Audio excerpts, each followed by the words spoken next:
لا هادي له واشهد ان لا اله الا الله وحده لا شريك له واشهد ان محمدا عبده ورسوله.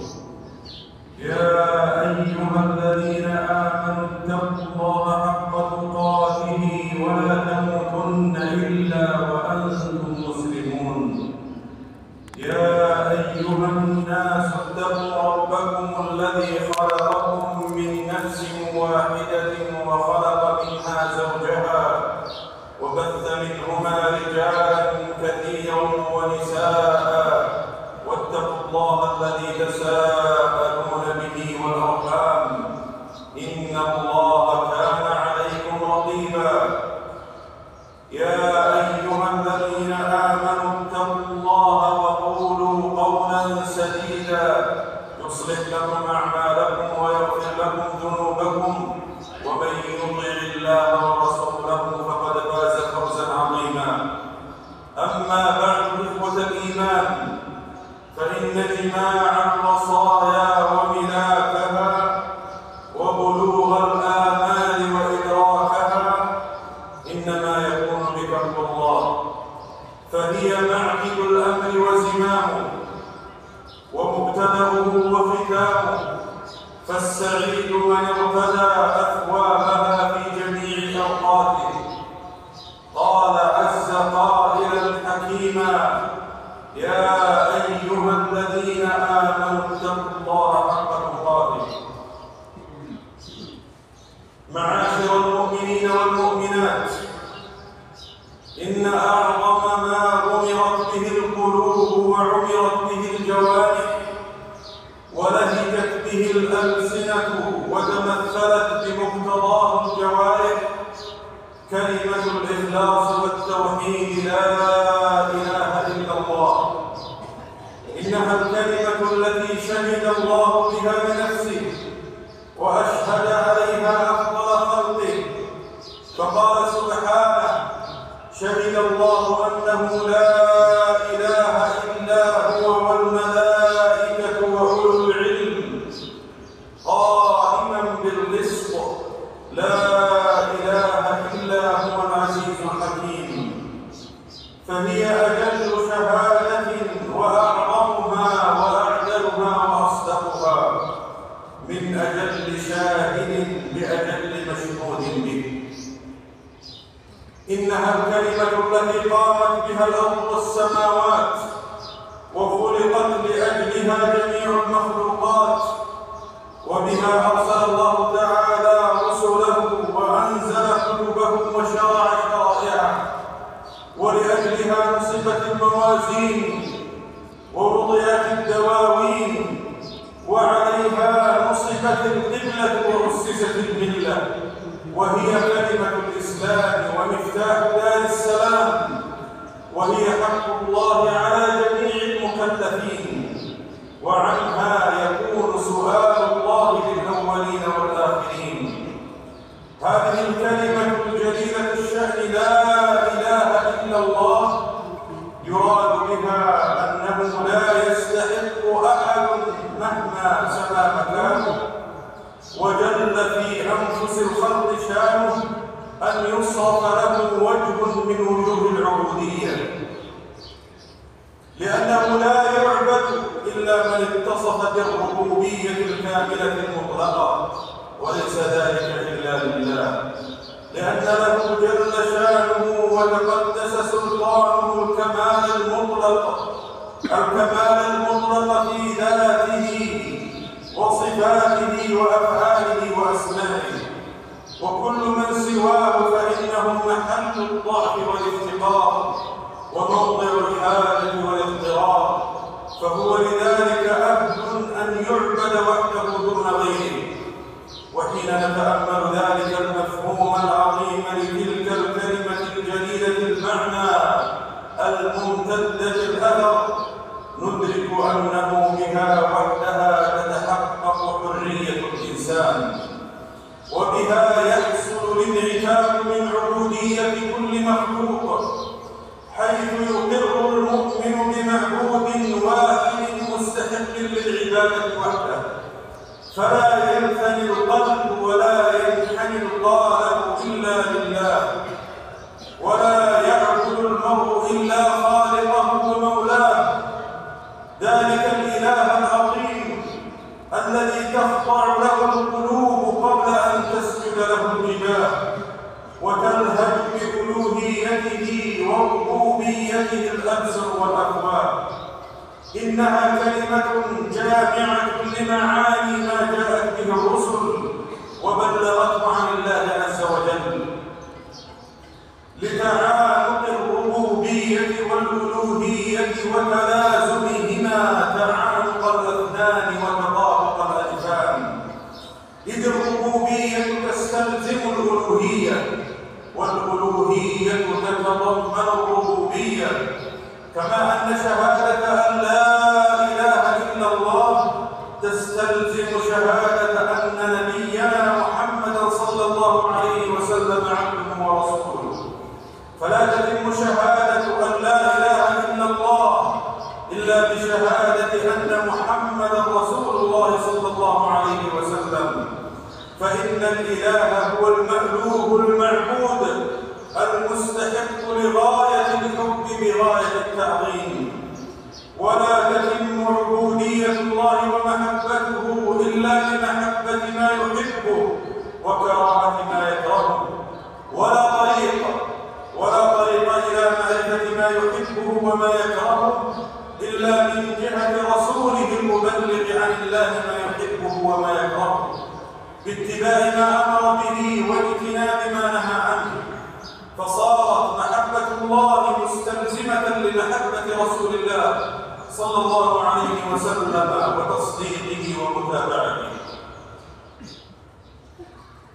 ولما كانت الجنة دار النعيم المقيم عالية المكان خالية الأثمان، كان ثمنها هذه الكلمة العظيمة الكريمة، وذلك حين تستقر معانيها في القلوب فترتوي بروائها وتشرق بضيائها. حدث أنس بن مالك رضي الله عنه أن معاذا رضي الله عنه كان رديف النبي صلى الله عليه وسلم على الرحم، فقال رسول الله صلى الله عليه وسلم: يا معاذ بن جبل. قال: لبيك يا رسول الله وسعديك. قال: يا معاذ. قال: لبيك يا رسول الله وسعديك ثلاثا. فقال رسول الله صلى الله عليه وسلم: ما من أحد يشهد أن لا إله إلا الله وأن محمدا رسول الله صدقا من قلبه إلا حرمه الله على النار، ويكون صاحبها بها أسعد الناس بشفاعة رسول الله صلى الله عليه وسلم. فعن أبي هريرة رضي الله عنه أنه قال: قلت يا رسول الله من أسعد الناس بشفاعتك يوم القيامة؟ فقال صلى الله عليه وسلم: لقد ظننت يا أبا هريرة أن لا يسألني عن هذا الحديث أحد أول منك، لما رأيت من حرصك على الحديث. أسعد الناس بشفاعتي يوم القيامة من قال لا إله إلا الله خالصا من قبل نفسه. بارك الله لي ولكم في الكتاب والسنة وجعل تقواه لنا عقدة وجنة. أقول ما سمعتم وأستغفر الله لي ولكم إنه كان عفوا غفورا.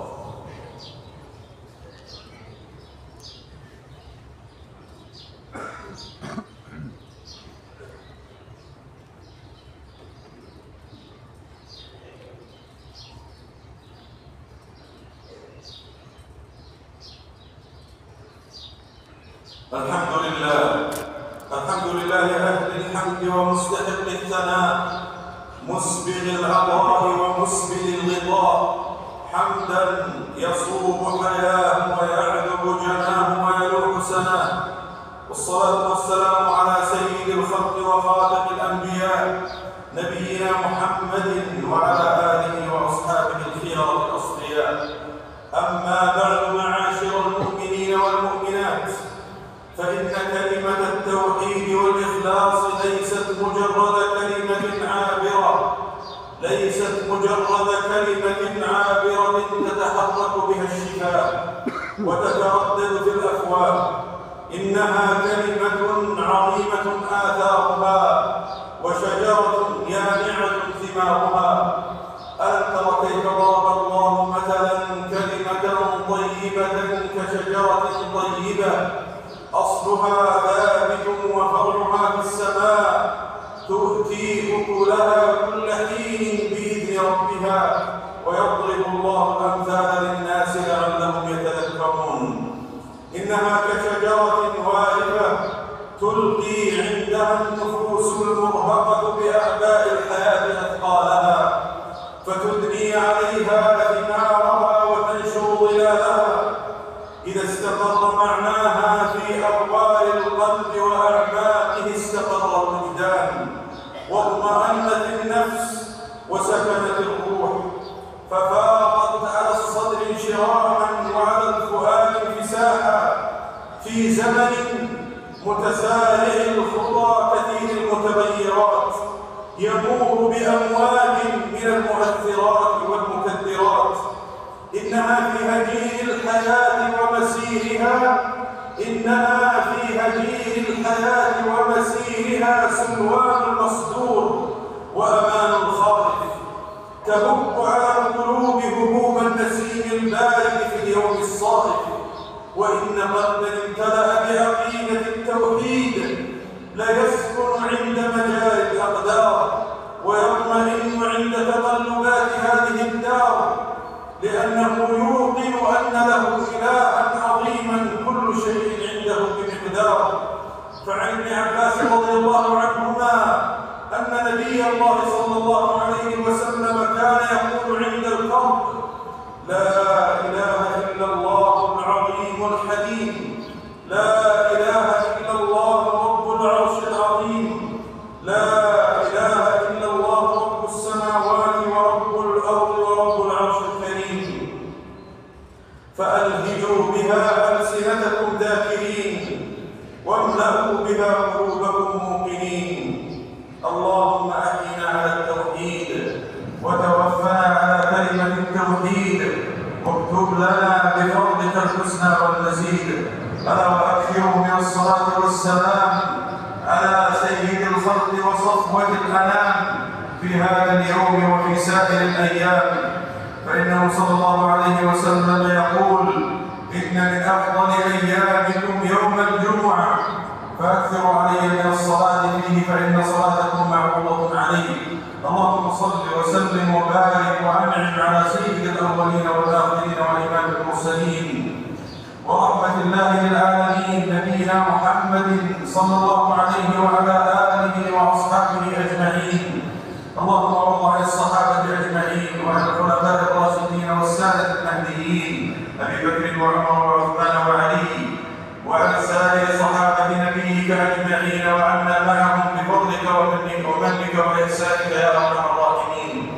اللهم أعز الإسلام والمسلمين، اللهم أعز الإسلام والمسلمين وأذل الكفر والكافرين، واجعل هذا البلد المبارك آمنا مطمئنا محفوظا يا رب العالمين.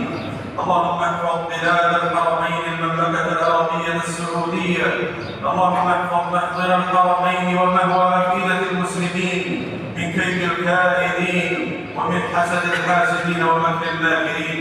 اللهم احفظ ولاة أمرها وعلماءها وحرماتها وعقيدتها ومقدساتها. اللهم احمي جنودها واحرس حدودها ورجال أمنها يا رب العالمين. اللهم احفظ رجال أمنها ووفق القائمين على خدمة الحرمين الشريفين والعناية بقاصديهما يا رب العالمين، وعلى رأسهم خادم الحرمين الشريفين وولي عهده يا رب العالمين. اللهم احفظهم بعنايتك واملأهم برعايتك. اللهم واجزهما عن الإسلام والمسلمين خير الجزاء وأوفاه يا رب العالمين. اللهم إنا نسألك أن تحفظ بلاد المسلمين، اللهم إنا نسألك أن تصلح أحوال المسلمين في كل مكان يا رب العالمين. اللهم كن لإخواننا في فلسطين، اللهم اجبر كسرهم وتولى أمرهم وانصرهم على عدوك وعدوهم يا رب العالمين. اللهم إنا نسألك من خير ما تعلم ونعوذ بك من شر ما تعلم ونستغفرك لما تعلم إنك أنت علام الغيوب. عباد الله، استديموا فضل ربكم بشكره واحفظوا نعمته باتباع أمره والهجوا بدعائه وذكره. سبحان ربنا رب العزة عما يصفون وسلام على المرسلين والحمد لله رب العالمين.